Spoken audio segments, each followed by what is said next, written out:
Halo teman-teman, kembali lagi dengan saya Viana Vialia dalam pembahasan materi AKSK untuk pertemuan ketiga di part yang kedua. Ya, tahapan dalam membangun tujuan audit yang terakhir yaitu mengetahui tujuan audit spesifik terkait kelompok transaksi, akun, dan pengungkapan. Asersi mengarahkan ke tujuan audit, yaitu untuk memvalidasi asersi manajemen atas laporan keuangan. Nah, ini ada contoh dari buku besar piutang usaha. Nah, ada saldo awal sebesar 211.161, kemudian penjualan kredit, penerimaan kas, pengembalian, penghapusan piutang, dan saldo akhir. Nah, asersi transaksi itu yang di bagian ini, di bagian yang di biru-biru ini. Jadi, akan dirinci keterjadiannya seperti apa, kelengkapannya, keakurasiannya, bisa batas, dan klasifikasi. Nah, ini yang keterjadiannya itu telah terjadi penjualan oleh perusahaan senilai 2.873.578. Nah, ini 2.873.578. Terus yang kedua, kelengkapan. Semua invoice yang terbit pada suatu periode telah dicatat dalam penjualan kredit sehingga menciptakan saldo 2.873.578. Jadi, invoice-invoice yang sudah terkumpulkan itu harus sudah dimasukkan di sini secara lengkap. Nah, di jumlahnya ketemu 2.873 ini. Kemudian yang keakurasian, nah nilai penjualan pada setiap invoice telah akurat sehingga menghasilkan satu penjualan kredit senilai 2.873 ini. Jadi dengan ini tuh sudah ditemukan bahwa buktinya itu sudah akurat, bahwa memang penjualan kreditnya itu sebesar segini. Kemudian yang keempat tuh bisa batas.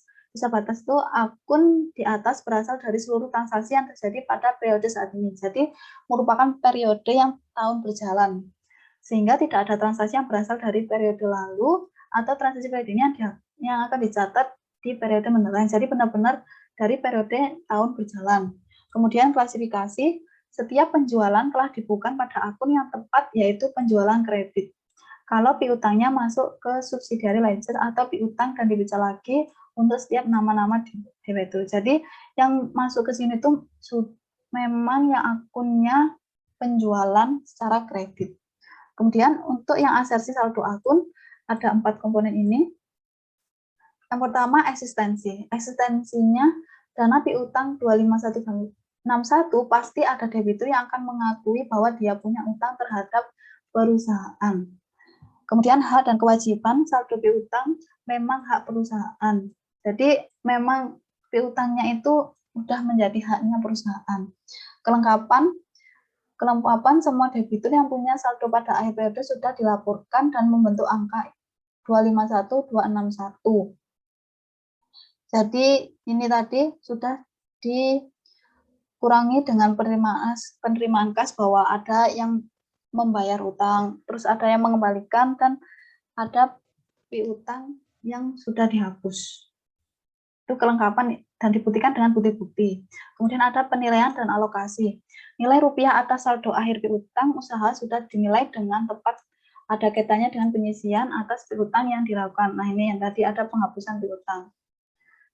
Nah, itu merupakan contoh validasi dari asersi manajemen.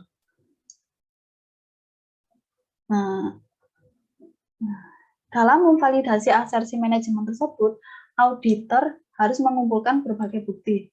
Jadi dari transaksi-transaksi ini harus dibuktikan dengan bukti-bukti yang kuat agar dapat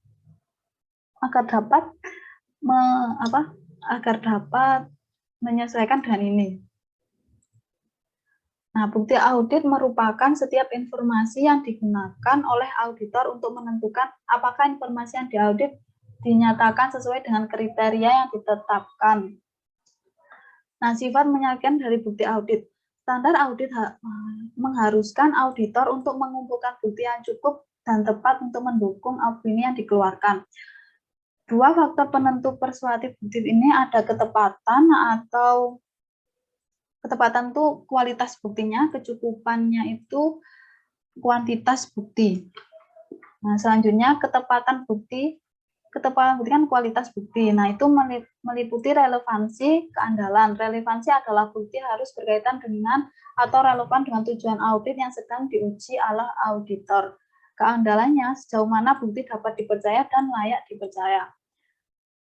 Nah, keandalan dari bukti ini dipengaruhi oleh sumber dan sifatnya serta bergantung pada masing-masing kondisi bukti audit yang diperoleh. Seperti bukti dari sumber di luar entitas itu akan lebih handal daripada yang didapatkan dari dalam entitas. Kemudian bukti yang dihasilkan secara internal akan lebih dapat diandalkan ketika struktur penggalian internal itu sudah dilakukan secara efektif.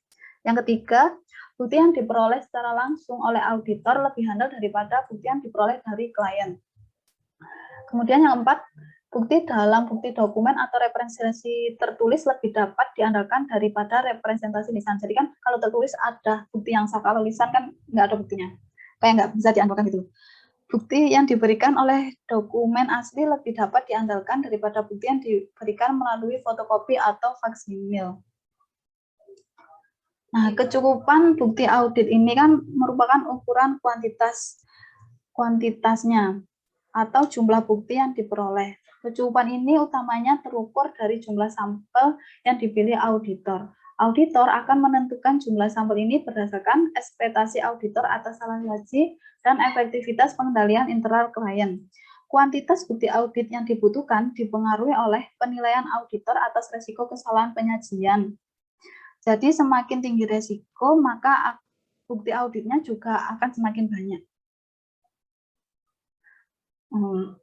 Persuasif bukti dapat dievaluasi hanya setelah mempertimbangkan kombinasi ketepatan dan kecukupan.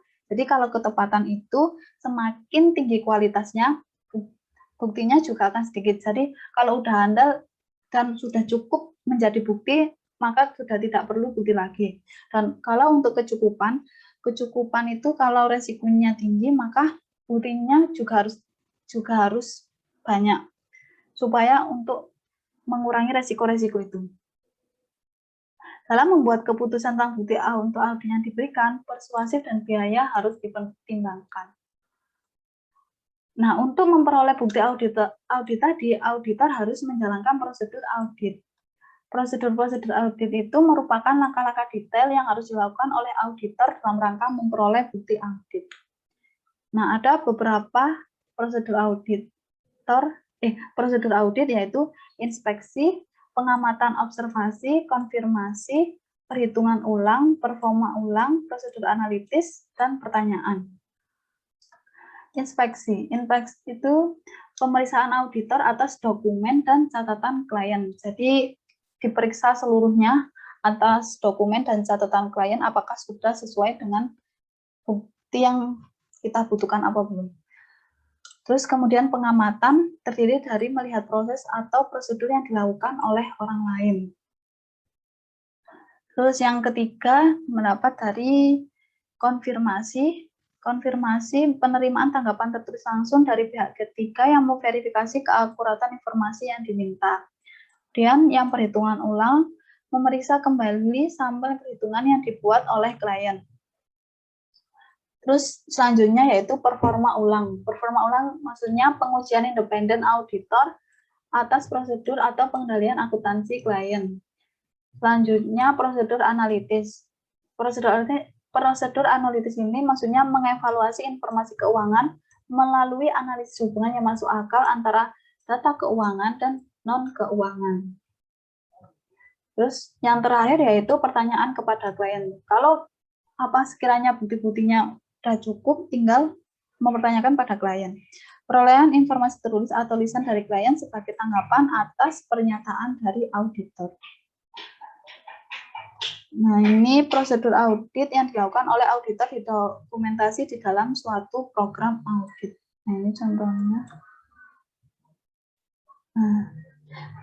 Nah, sekian dari pembahasan overview materi AKSK untuk pertemuan ketiga. Apabila ada kesalahan, saya mohon maaf dan terima kasih.